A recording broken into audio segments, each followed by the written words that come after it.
ये कराची म्यूज़ियम में बड़ी नायाब मूर्तियाँ आपको देखने को मिलती हैं। ये बुद्धा की तस्वीर है स्टैंडिंग, और ये भी मैंने बड़े कम देखी है स्टैंडिंग बुद्धा।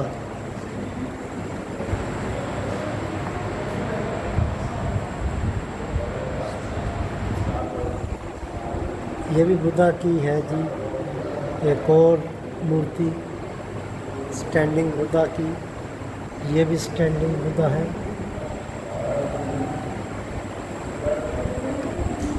ये कोई 5000 साल की है तस्वीर या मूर्ति जिसे कहते हैं।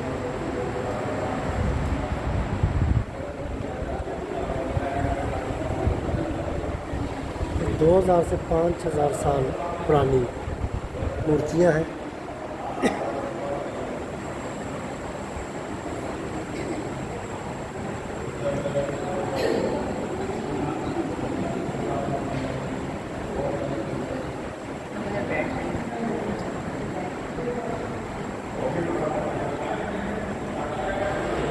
ये बुद्धा का सर है जी, ये उसकी मूर्ति है। उसके बाद ये छोटे छोटे से सर है बुद्धा के।